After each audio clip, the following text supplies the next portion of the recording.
Good morning students, I hope you are well at home. बच्चों, आज मैं आपका एक बार फिर से हिंदी की कक्षा में स्वागत करती हूँ। आज मैं आपके साथ दो विषयों पर चर्चा करूंगी। पहला है पाठ 14 विराम चिन्ह और दूसरा है पाठ 15 मुहावरे। पाठ 14 विराम चिन्ह। विराम चिन्ह की परिभाषा है भावों और विचारों को स्पष्ट करने के लिए जिन चिन्हों का प्रयोग वाक्य के बीच में या अंत में किया जाता है उन्हें विराम चिन्ह कहते हैं। जैसे बेटा भावों और विचारों को स्पष्ट करने के लिए, जैसे हम किसी से कोई बात करते हैं या हम कोई बात लिखते हैं तो क्या होता है, इस बात को, इस वाक्य को स्पष्ट बनाने के लिए हम कुछ चिन्हों का प्रयोग करते हैं। तो उन्हें कौन से चिन्ह कहा जाता है? विराम चिन्ह। विराम चिन्ह हम कहाँ लगाते हैं? आपको कैसे पता चलेगा कि हम विराम चिन्ह लगा रहे हैं? जैसे बेटा जहाँ जहाँ हम रुकते हैं थोड़ी देर, कभी हम ज्यादा रुकते हैं, कभी थोड़ा कम रुकते हैं, तो इसी प्रकार से विराम चिन्हों का विभाजन किया गया है। तो आपको मैं बताऊंगी कि किस विराम चिन्ह का प्रयोग किस प्रकार किया जाता है और विराम चिन्ह कितने प्रकार के होते हैं, मैं आगे इस पाठ में आपको बताऊंगी।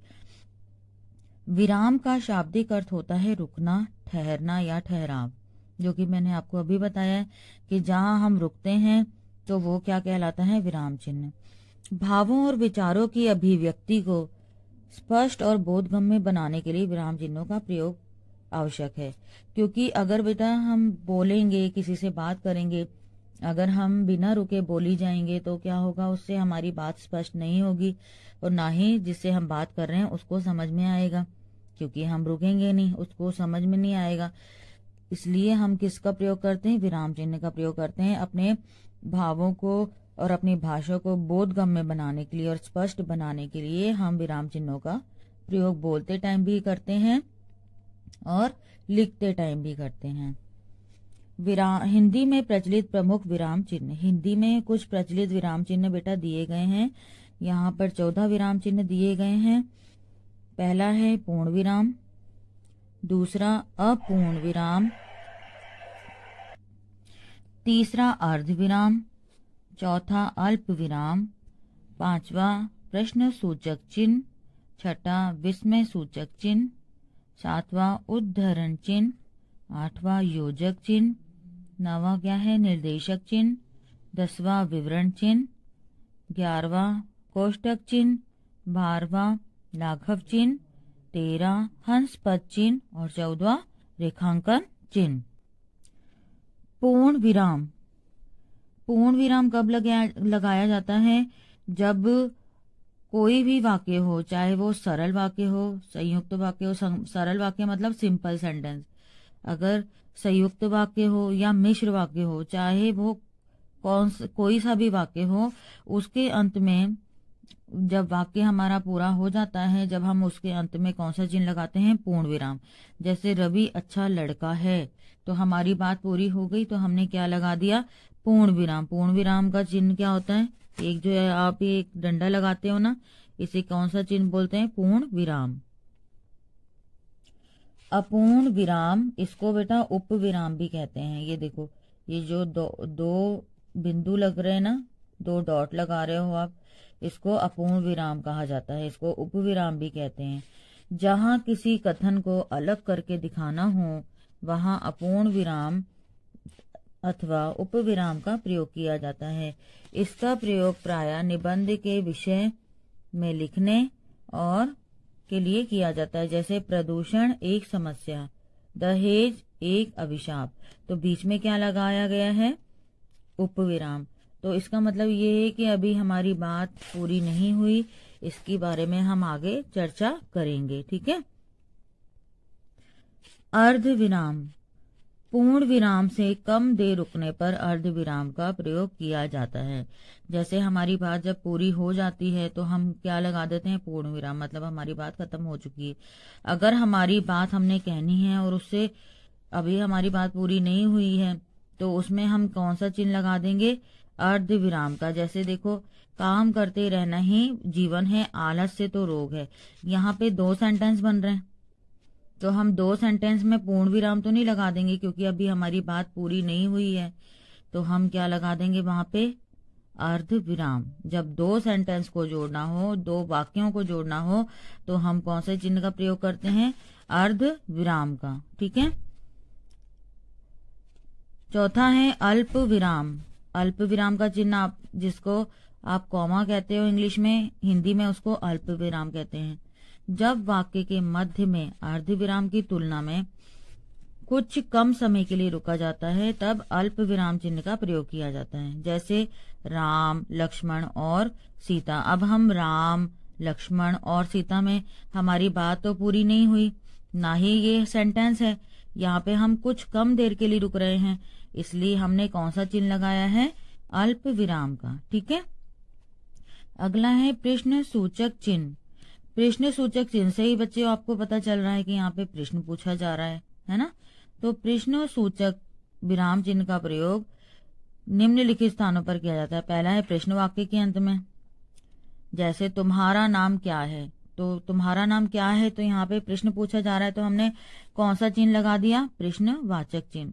और संदेह का भाव पैदा करने के लिए संदेश स्थल पर कोष्टक में जैसे क्या, कहाँ, वह, निष्ठावान, तो इसमें क्या लगाते हैं हम? प्रश्न। तो जैसे कि आपसे अगर आप किसी से प्रश्न पूछोगे तो वहां पे कौन सा चिन्ह लगाओगे? प्रश्न सूचक चिन्ह। ठीक है। नंबर 6 विस्मय आदि बोधक चिन्ह। बच्चों, विस्मय आदि बोधक चिन्ह कब लगाया जाता है? जब भय, शोक, घृणा, हर्ष और उत्सुकता के मनोभाव हमारे मन में आते हैं या प्रकट होते हैं, तो वहां पे हम किन चिन्हों का प्रयोग करते हैं? विस्मय आदि बोधक चिन्ह। तो विस्मय आदि बोधक चिन्ह कैसे लगाते हैं हम? जैसे वाह, क्या गजल गाई है, तो वाह, वाह हम किसी से जबरदस्ती तो नहीं बुलवा सकते। या हाय, अरे, ये हमारे मन के भाव होते हैं और हम इनको अपने मन के भावों को प्रकट करते हैं जब, तो हम कौन सा चिन्ह लगाते हैं? विस्मय आदि बोधक चिन्ह। नंबर 7 है उद्धरण चिन्ह, जिसको आप इंग्लिश में इन्वर्टेड कॉमा भी कहते हैं। इसका प्रयोग कब होता है? उद्धरण चिन्हों का प्रयोग किसी के कथन को अक्षरता उद्धृत करने के लिए, जैसे स्पेशल बताने के लिए। जब हम किसी वाक्य को कुछ खास बनाना चाहते हैं तो कौन सा चिन्ह लगाते हैं? उद्धरण चिन्ह। जैसे नेताजी सुभाष चंद्र बोस ने कहा था, तुम मुझे खून दो, मैं तुम्हें आजादी दूंगा। इसमें अगर हम बेटा सारे सेंटेंस को एक साथ लिख देंगे तो क्या होगा? वो साधारण वाक्य बन जाएगा, सिंपल सेंटेंस बन जाएगा। अगर हमें इसको कुछ खास बनाना है, किसी बात को हमने दर्शाना है खास बनाकर, तो क्या लगाना पड़ेगा हमें? उद्धरण चिन्ह। जैसे तुम मुझे खून दो, मैं तुम्हें आजादी दूंगा, इसमें हमने क्या लगा दिया? उद्धरण चिन्ह। तो ये क्या हो गया? जो वाक्य है वो खास बन गया। ठीक है। साधारण से क्या बन गया? खास वाक्य बन गया ये। तो अगला है योजक या विभाजक चिन्ह। विभाजक चिन्ह से आपको क्या पता चल रहा है? विभाजन करना। ठीक है। तो योजक चिन्ह का प्रयोग किन स्थितियों में हो जाता है? जैसे बेटा यहाँ पे क्या दिया है उदाहरण में? दाल रोटी। अगर हम दाल रोटी एक साथ लिखेंगे तो क्या होगा? ये एक जैसा बन जाएगा, क्योंकि दाल अलग है, रोटी अलग है। दाल को रोटी से कंपेयर नहीं ना कर सकते आप, दाल रोटी अलग अलग चीजें हैं। अगर हम एक साथ लिख देंगे तो ये अलग प्रतीत नहीं होगी, तो हम इसके बीच में कौन सा चिन्ह लगा देंगे? विभाजक चिन्ह। इसको कौन सा चिन्ह कहते हैं? योजक चिन्ह भी कहते हैं। जैसे भाई बहन है, माता पिता हैं। अगर हम बेटा माता और पिता लिखेंगे तो ये दोनों अलग अलग हो जाएंगे। अब हम माता पिता एक साथ लिख रहे हैं तो इनको अलग दर्शाने के लिए कौन सा चिन्ह लगाएंगे? विभाजक चिन्ह। ठीक है। निर्देशक चिन्ह। निर्देशक चिन्ह का प्रयोग निर्देश देने के लिए किया जाता है। जैसे मम्मी, बेटी यहाँ आओ।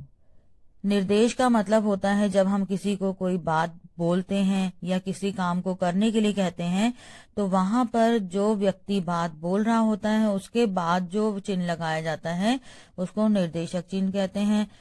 यहाँ पर उदाहरण में जैसे आपको दिया हुआ है, मम्मी, मम्मी, बेटी यहाँ आओ। मम्मी क्या बोल रही है अपनी बेटी को कि यहाँ आओ, तो मम्मी के बाद कौन सा चिन्ह लगाया गया है? निर्देशक चिन्ह। और ये बेटा जो आप योजक चिन्ह लगाते हो उससे थोड़ा सा लंबा लगाया जाता है, लंबा होता है। ठीक है। 10वां है विवरण चिन्ह। विवरण चिन्ह क्या होता है? इस चिन्ह का प्रयोग निर्देश देने के लिए किया जाता है, जैसे नीचे लिखे प्रश्नों के उत्तर दे। आपने देखा होगा जब आपके एग्जाम में आपको क्वेश्चंस आते हैं तो क्वेश्चंस लिखने से पहले टीचर क्या लिखते हैं कि नीचे दिए गए प्रश्नों के उत्तर दीजिए या दें। तो वो क्या हो गया, एक टाइप का निर्देश है ये आपको कि आपको जो प्रश्न दिए गए हैं उसके आपने उत्तर लिखने हैं। ठीक है, तो इसके लिए कौन से चिन्ह का प्रयोग किया जाता है? विवरण चिन्ह। नंबर 11 है कोष्टक चिन्ह। कोष्टक का प्रयोग निम्नलिखित स्थानों पर किया जाता है। किसी शब्दार्थ को स्पष्ट करने के लिए, जैसे निराला जी की भाषा परिमार्जित।